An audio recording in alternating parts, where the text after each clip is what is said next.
You could walk into any casino on the Strip and the guy shaking your hand at the door might have bodies buried in the desert.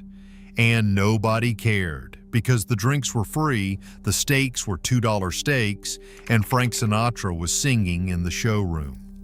That was Las Vegas. Not the corporate theme park it became. The real one. There is something about Las Vegas from the 1950s through the early 1990s that people who experienced it cannot stop talking about.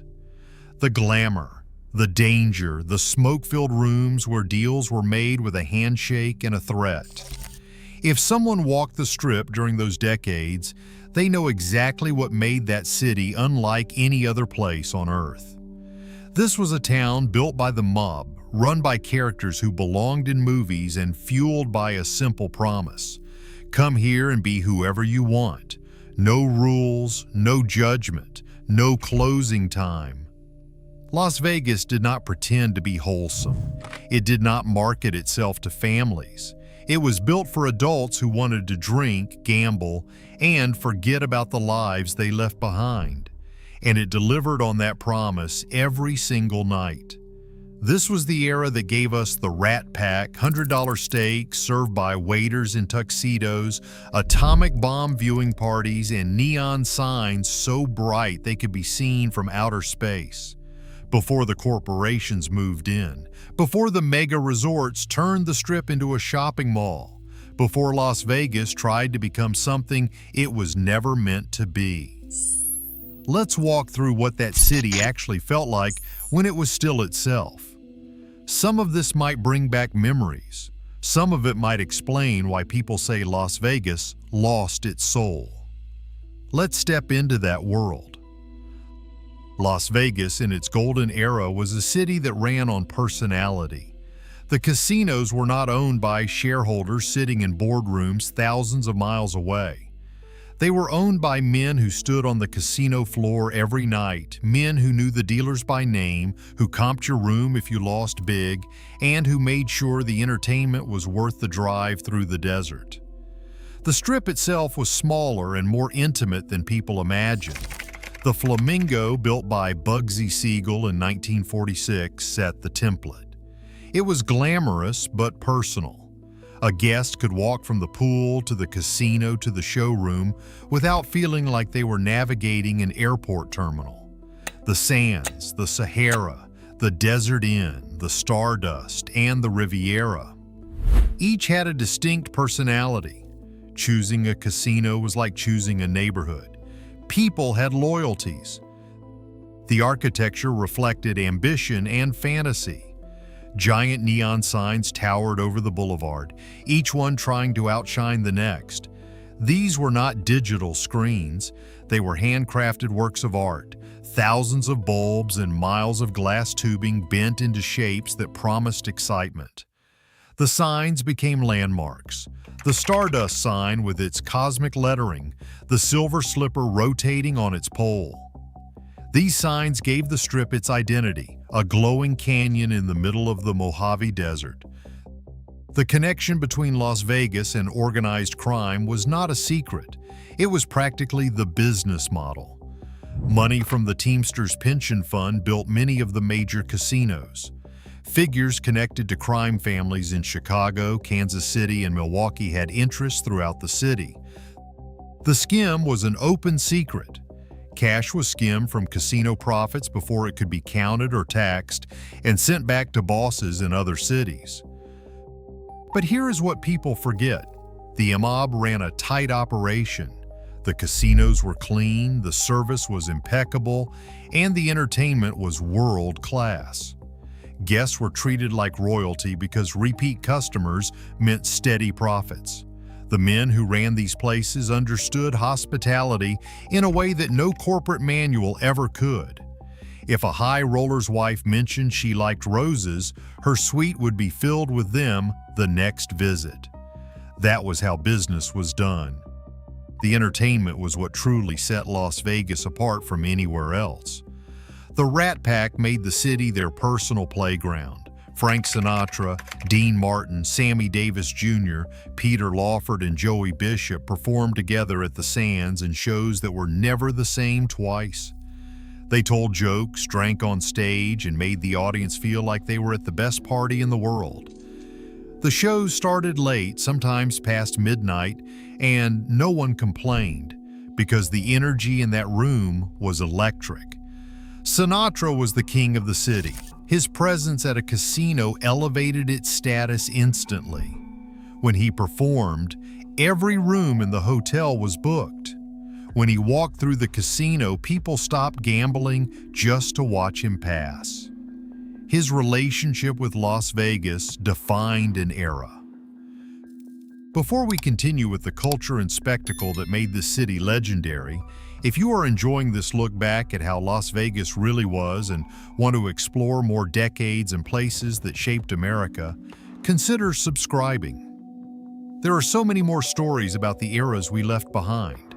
Beyond the Rat Pack, Las Vegas attracted every major performer in the world. Elvis Presley's residency at the International Hotel, beginning in 1969, became the stuff of legend. He performed hundreds of shows, reinventing himself in jumpsuits and capes, delivering performances that reminded people why he was called the King. Liberace played at the Riviera with his candelabras and fur coats, turning excess into an art form. Tom Jones, Wayne Newton, Buddy Hackett, Don Rickles, and dozens of others made Las Vegas their home base. These were not one-night appearances. Artists would perform for weeks or months at a time.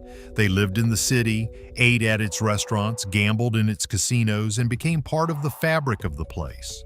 The showgirls were iconic, elaborate productions with towering headdresses, feathered costumes, and choreography that was genuinely impressive.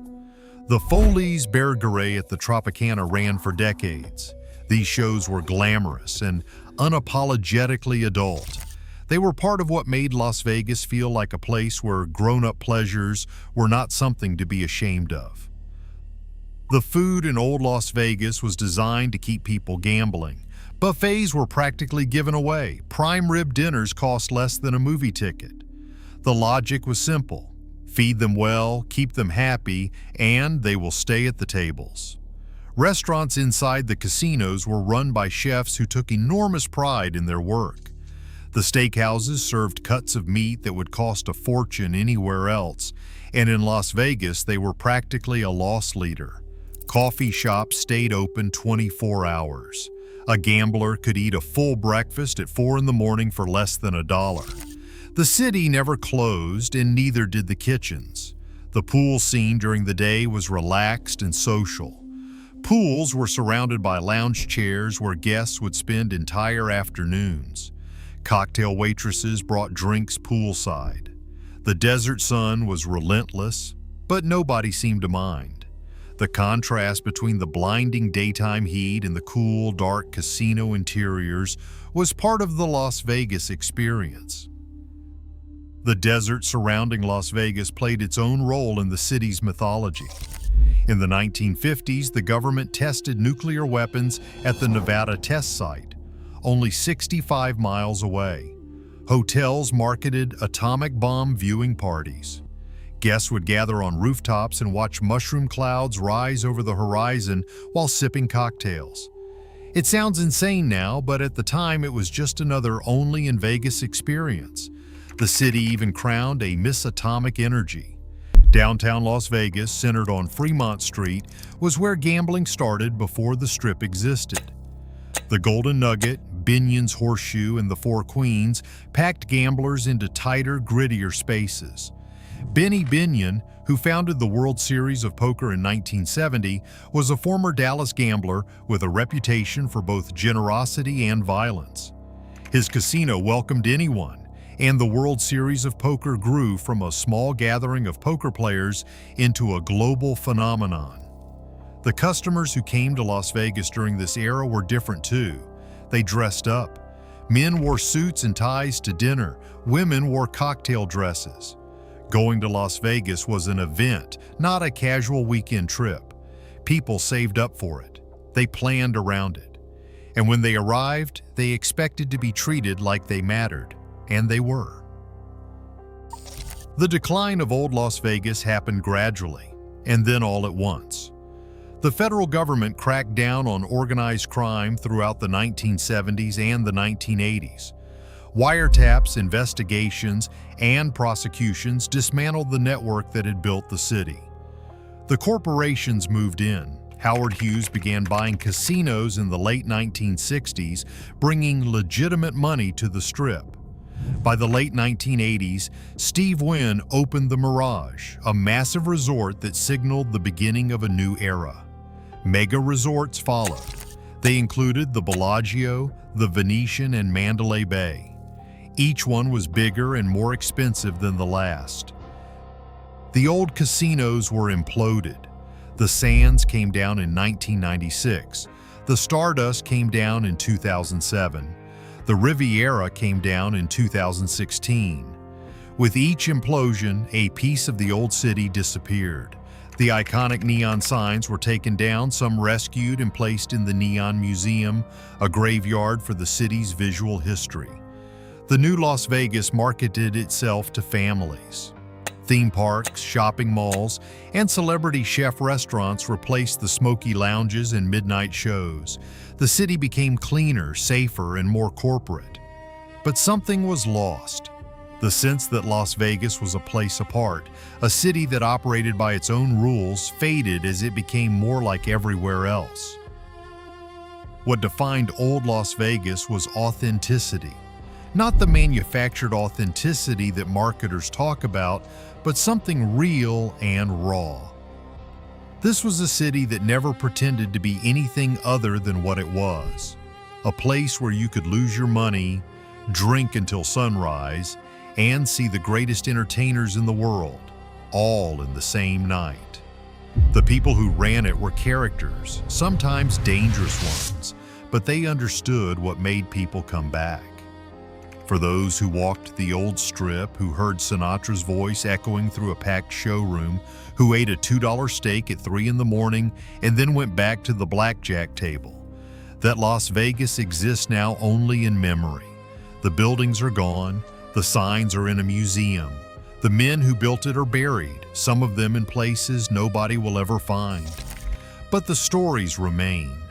And for those who were there when Las Vegas was still Las Vegas, there is always more history to explore.